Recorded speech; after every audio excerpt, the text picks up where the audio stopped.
আসসালামু আলাইকুম প্রিয় ভিউয়ার্স, আমি সার্ভেয়ার লুৎফর রহমান আছি আপনাদের সাথে। সর্বপ্রথম কোটা আন্দোলনে যেসব ছাত্রছাত্রী ভাই ও বোনেরা নিহত হয়েছে তাদের আত্মার মাগফিরাত কামনা করে আজকের এই ভিডিওটি শুরু করতেছি। তো আজকের এই ভিডিওটি শুরু করার কারণ হলো যে এই ভিডিওটি যখন আমি তৈরি করব ভাবলাম যে এখানে অনেকগুলো বিষয় আছে যে বিষয়গুলো অত্যন্ত দুঃখজনক এবং কিছু বিষয় রয়েছে যেগুলো আপনাদের জানা প্রয়োজন, তাই এই ভিডিওটি করতেছি। আপনারা যে জমিটি দেখতে পাচ্ছেন এই জমিটি একজন হতদরিদ্র রিকশাচালক ক্রয় করেন এবং ক্রয় করার ক্ষেত্রে তিনি তার ভাইয়ের সহযোগিতা নেন। তো হঠাৎ করে তার মনে হয়েছে যে এখানে আসলে আমি কতটুকু জমি ক্রয় করলাম সেই বিষয়টি জানা প্রয়োজন, তাই তিনি এই জমিটি আমার কাছে কালি করানোর জন্য আসে। তো কালি করে দেখি যে জমির পরিমাণ এখানে যা থাকার কথা ছিল তার থেকে কম। তখন উনি অনেকটাই আপসেট হয় এবং তিনি যে কথাগুলো বলে সেই কথাগুলোই আপনাদের কাছে উপস্থাপন করার জন্য আজকের এই ভিডিওটি তৈরি করতেছি। তো এই জমিটির ঠিক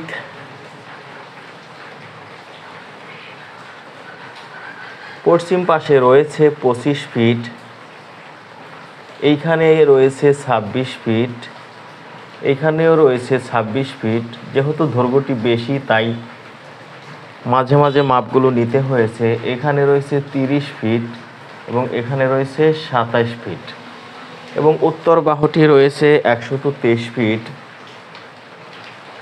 এবং দক্ষিণ বাহুটি রয়েছে 119 ফিট। তো এই জমিটি হতদরিদ্র সেই রিকশাচালক যখন ক্রয় করেন, তো ক্রয় করার পর যখন তিনি জানেন যে এখানে জমির পরিমাণ কম, তখন তিনি তার ভাইকে অনেক দোষারোপ করে যে তার ভাই তাকে এইভাবে ঠকালো। তাই জমি কেনার ক্ষেত্রে আপনাদের অবশ্যই সচেতন হতে হবে, কাউকে অন্ধের মতো বিশ্বাস করা যাবে না। দেখুন এখানে কতটুকু জমি রয়েছে এবং তিনি কতটুকু জমি এখানে কত মূল্যে ক্রয় করছে সেই বিষয়টি আমরা দেখব। এখানে 27, 30, 26, 26, 25 এর গড় হচ্ছে 334 ফিট।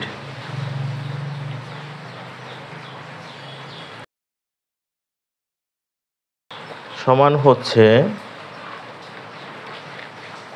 26.80 এবং 123 এবং 119-এর যোগফল হচ্ছে 242 ভাগ হচ্ছে 2 সমান হচ্ছে 121 ফিট। তাহলে আমরা বরাবর জানি যে এখানে 26.80 গুণন 121 সমান কত বর্গফুট হয়? 3242 বর্গফুট। আর এটাকে যদি আমরা 435.6 দিয়ে ভাগ করি তাহলে আমরা যে জমির পরিমাণ পাই তা হচ্ছে 7.44 শতক।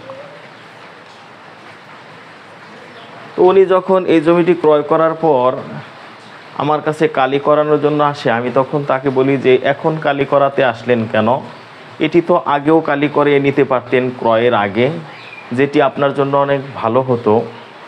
তখন উনি বলে যে ওনার ভাই নাকি এই প্লটটি কালি করিয়েছে এবং ওনার ভাই ওনাকে জানিয়েছে যে এখানে জমির পরিমাণ পর্চাতে বা খতিয়ানে যা রয়েছে তা ঠিক আছে।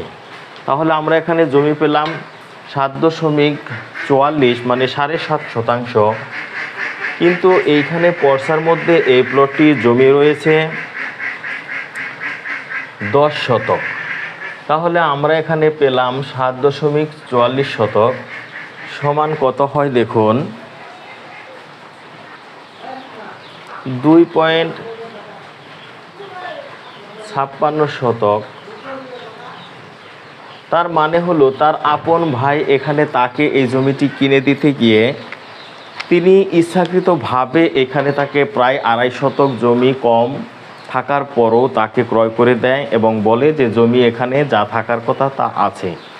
বলে রাখি, ওনার ভাইকে আমি ভালোভাবেই চিনি। উনি একজন ব্রোকার, যিনি জমি কেনাবেচা করে। হয়তো বা পক্ষের কাছ থেকে বা জমি বিক্রেতার কাছ থেকে তিনি কিছু উপহার উপঢৌকন পেয়ে এই কাজটি তার ভাইয়ের সাথে করেছে। তো দেখুন, এখানে এই জমিটি উনি ক্রয় করে 50,000 টাকা করে। তাহলে এই যে 2.56% জমি উনি কম এখানে নিল, কিন্তু উনি রেজিস্ট্রির সময় 10% করার কারণে ওনাকে 50,000 টাকা ঠিকই পরিশোধ করতে হয়েছে। তাহলে এখানে উনি কত টাকা লসে পড়েছে সেই বিষয়টি দেখুন।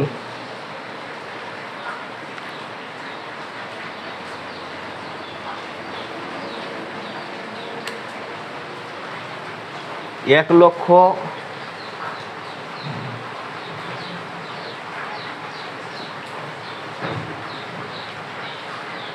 1,28,000 টাকা ওনার লস হয়। এখন প্রশ্ন হলো, এই যে 1,28,000 টাকা উনি লস করলেন, এটি দুইটি কারণে হয়েছে। এক নাম্বার কারণ হলো উনি ওনার ভাইকে সম্পূর্ণ বিশ্বাস করেছে। 2 নাম্বার কারণ হলো ওনাকে অবশ্যই একজন সার্ভেয়ারের শরণাপন্ন হয়ে এই প্লটটি আগেই নকশাকালি করে দেখা উচিত ছিল যে এখানে কতটুকু জমি রয়েছে, তাহলে তিনি আর এই ক্ষতির মধ্যে পড়তেন না। তাই আমি বলবো যে জমি কেনার ক্ষেত্রে আপন ভাই হোক বা যে কেউ হোক, তাদেরকে অন্ধের মতো বিশ্বাস করবেন না।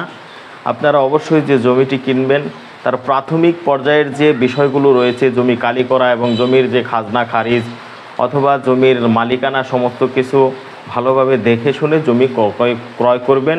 এতে আপনাদের লোকসান বা ক্ষতি হওয়ার সম্ভাবনা অনেক কমে যাবে।